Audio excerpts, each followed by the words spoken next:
Hello students, today we will do exercise 14.3. So before starting the exercise, we will read some topics. Graphical representation of data. Data को graph में represent करने के यहाँ 3 types दिए हुए हैं. Okay, the representation of data by table has already been discussed. Now let us turn our attention to another representation of data, the graphical representation. It is well said that one picture is better than 1,000 words. ये कहा जाता है कि 1,000 words से ज्यादा बेहतर एक picture है. Usually comparison among the individual items are best shown by means of graphs. The representation then becomes easier to understand than the actual data. We shall study the following graphical representation in this section. इस section में हम 3 प्रकार के data representation देखेंगे. ठीक है, graphical data representation. First, bar graph, जो कि आप पहले पढ़ चुके हैं प्रीवियस क्लासेस में. Histogram of uniform width and of varying width, ये भी आप पहले पढ़ चुके हैं. एंड थर्ड है फ्रीक्वेंसी पॉलीगन्स, तो इसके बारे में ये आपके लिए नया है. ठीक है, इन 2 के बारे में आप क्लास 7th 8th में पढ़ चुके हैं. ओके, तो सबसे पहले देखें बार ग्राफ. बार ग्राफ का यहाँ एग्जांपल एक दिया हुआ है. See, in a particular section of class 9th 40 students were asked about the month. ये एक बार ग्राफ दिया हुआ है. इसे देखकर आपको बताना है. सी, ये दिया हुआ है मंथ ऑफ बर्थ और ये दिए हैं नंबर ऑफ स्टूडेंट्स. यहाँ कुछ क्वेश्चन दिए हैं कि how many students were born in the month of November. देखें आप, नवंबर में कितने स्टूडेंट्स बोर्न हुए हैं.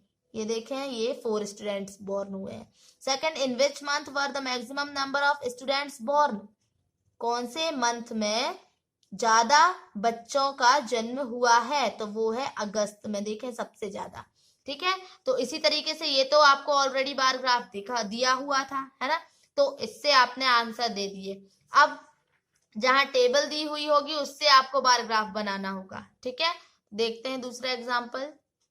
सी, a family with a monthly income of rupees 20,000 had planned for following expenditure per month under various heads. यहाँ देखें टेबल दी हुई है. अब इससे हमें बार ग्राफ बनाना होगा.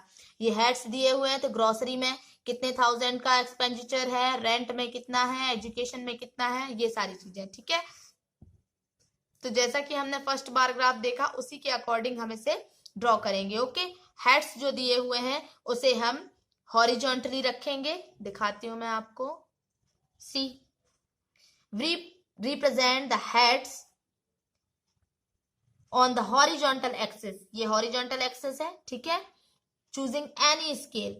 Since the width of the bar is not important, but for clarity we take equal width for all bars and maintain equal gaps in between. Okay, let one head be represented by 1 unit. 1 unit का आप लेकर चल सकते हैं यहाँ पर. ठीक है, ये हुआ आपका 0, ये 1, ये 2, 3, 4, तो ये 1 यूनिट का लेकर चलेंगे. ओके, एक्सपेंडिचर को आप कहां पर, वर्टिकल एक्सेस में आप यहाँ रिप्रेजेंट करेंगे. ठीक है, तो यहाँ पर आप टेबल क्या ले सकते, वो स्केल क्या ले सकते हैं कि since the maximum expenditure is ₹5,000. सबसे ज्यादा कितना है यहाँ पर, 5,000. टेबल में भी 5,000 दिया हुआ है. ठीक है, तो 1 यूनिट के इक्वल आप 1,000 लेकर चलें. ओके, अब to represent our first head represent करने के लिए grocery, we draw a rectangular bar with width 1 unit and height 4 unit. Okay, ये दिया है ग्रोसरी, और ग्रोसरी कितना था, 4,000 था, तो ये रेक्टेंगल हमने बना दिया एक. ठीक है, उसी के अकॉर्डिंग हम टेबल देख देख कर इसे ड्रॉ कर देंगे. ओके, तो ये आपका बार ग्राफ तैयार है. सेकेंड है आपका हिस्टोग्राम. तो हिस्टोग्राम में जो होता है वो क्या दिए होते हैं, यहाँ पर क्लास इंटरवल दिए होते हैं, ग्रुप्ड डाटा दिया होता है यहाँ पर. ठीक है, हिस्टोग्राम में देख सकते हैं आप 30.5 35.5, तो नंबर ऑफ स्टूडेंट कितने हैं, 9. 35.5 40.5, यहाँ देखें डिफरेंस कितने कितने का है, 5 का डिफरेंस दे रखा है. ठीक है, और ये उसी के अकॉर्डिंग नंबर ऑफ स्टूडेंट्स दिए हुए हैं. अब इसका ग्राफ देखें हम, चले हिस्टोग्राम कैसा बनता है. सी, क्लास इंटरवल को यहाँ नीचे लिया गया है, ये 0 है यहाँ पर आपका, और ये जो टेढ़ी लाइन यहाँ दी हुई होती है वो इसलिए होती है क्योंकि यहाँ हमने स्टार्टिंग कहाँ से करी है, 30.5 से. तो 0 से लेकर 30.5 का ये हम यहाँ ऐसे शो कर देते हैं. ठीक है, किंक कहलाता है ये, या ब्रेक कहलाता है एक्सेस में. ओके, फिर यहाँ देखें, आपने जितना भी वहां पर क्लास इंटरवल आपको दिया हुआ था वो ये लिख दिया यहाँ पर 30.5, 35.5, 40.5, और जो आपको नंबर ऑफ स्टूडेंट्स दिए थे वहां पर हमने 1 यूनिट इक्वल 2 स्टूडेंट्स लिए हैं, ठीक है, 2 स्टूडेंट्स यहाँ पर लिया गया है।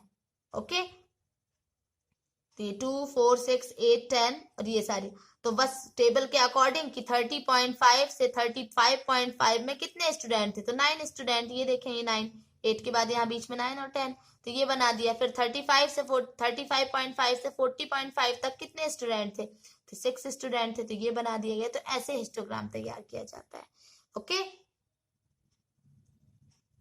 तो यहाँ तो आपने देखा कि इस टेबल में क्लास इंटरवल में 5 का ही डिफरेंस था पूरी क्लासेस में। ओके, अब आगे ऐसा ग्राफ भी हमें मिलेगा कि जहां पर जो डिस्टेंस है, डिफरेंस जो दिया हुआ है वो इक्वल नहीं होगा। तो इसके लिए हम क्या करेंगे, देखें नेक्स्ट एग्जांपल। यहाँ पर 0 to 20, 20 to 30, 30 to 40, 40 to 50, 50 to 60, 60 to 70, 70 से अबव। तो यहाँ पर तो सब में डिफरेंस 10 का है, पर यहाँ से ऊपर 10 का डिफरेंस नहीं है, मतलब ये थोड़ा डिस्टर्ब है। ठीक है, तो इसके लिए हमारी मेथड दूसरी होगी। ओके, जहां इक्वल डिस्टेंस है आप आराम से हिस्टोग्राम बना सकते हैं, पर जहां इक्वल डिस्टेंस नहीं है वहां हम क्या करेंगे, तो वहां हमारी टेबल थोड़ी चेंज होगी, वहां हमें टेबल ड्रॉ करनी पड़ेगी। ओके, उसके बाद फिर हम हिस्टोग्राम ड्रॉ करेंगे। See how to make table. तो ये हमको मार्क्स दिए हुए हैं, ये फ्रीक्वेंसी दी हुई थी। अब हम विड्थ ऑफ द क्लास निकालेंगे, मतलब यहाँ पर देखें, यहाँ पर भी डिफरेंस सेम नहीं था, यहाँ 0 से 20 था और यहाँ 20 से 30, यहाँ 10 10 का, तो हम इनके बीच का डिफरेंस यहाँ लिखेंगे। ओके, कि इन दोनों के बीच का डिफरेंस कितना है, इन दोनों के बीच का कितना है, तो ये देखें, ये सारा डिफरेंस देखा। अब इन सारे डिफरेंस में सबसे छोटा डिफरेंस कौन सा है, 10 कहला रहा है सबसे छोटा डिफरेंस। ठीक है, तो अब इसे हम सॉल्व कैसे करेंगे, देखें, frequency upon width of the class, see frequency upon width of the class into 10, 10 मतलब सबसे जो छोटा था उसे हमने लिया, इसको सॉल्व करेंगे, ये आंसर आएगा आपका 3.5। ऐसे ही ये देखें, frequency upon width of the class 10/10 into 10, ये सॉल्व किया 10 आया। ऐसे ही इनको सॉल्व कर लेंगे तो ये आपका आंसर आएगा। यहाँ पर जितना जितना आता है 3.5, 10, 10, 20, 20, 15 और 2.67। ओके, अब देखें हिस्टोग्राम कैसे ड्रॉ किया गया है। तो यहाँ 10 से लेकर 100 तक का के मार्क्स लिए गए हैं। ओके, मार्क्स तो इतने तक ही होंगे, और नंबर ऑफ स्टूडेंट्स जो हैं, ओके, तो उनका जो है ये ले लिया 2 का डिफरेंस लेकर। अब देखें कि 0 से 20 के बीच फर्स्ट हमारा इंटरवल क्या था, 0 to 20, 0 to 20 में कितना है 3.5। देखें यहाँ दिखाती हूं मैं, ये देखें 0 to 20 में हमारा फर्स्ट वाला क्या था 3.5। ठीक है, तो 3.5 ये आया, 3.5 यहाँ पर रहेगा 2 और 3 और 3 के ऊपर 3.5। तो इस तरीके से हम ये ग्राफ तैयार करेंगे। ओके, जहां पर आपका क्लास इंटरवल अनइक्वल होगा तो वहां हमें ऐसी टेबल बनानी होगी। ठीक है, नेक्स्ट फ्रीक्वेंसी पॉलीगन।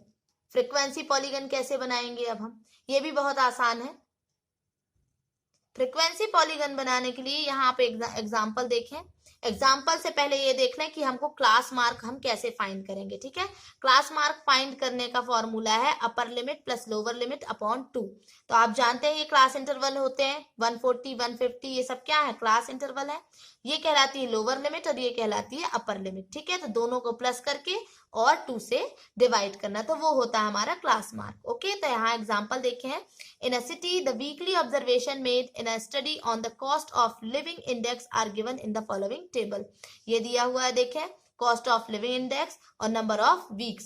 तो ये बनाने के लिए सबसे पहले हम क्या करेंगे, एक और टेबल बनाएंगे। ओके, सी क्लासेस ये दी हुई है, क्लास मार्क निकालेंगे हम सबसे पहले। इन दोनों को प्लस किया, 2 से डिवाइड किया, कितना आया 145। और इजी वे ये भी है कि 140 और 150 के बीच का नंबर कौन सा होगा, 145 होगा। ये देखें 145। अब तो इसी तरह से इन सब नंबर्स के बीच का भी हम बीच का नंबर ले लेंगे 150 से 160 के बीच का नंबर कौन सा, 155।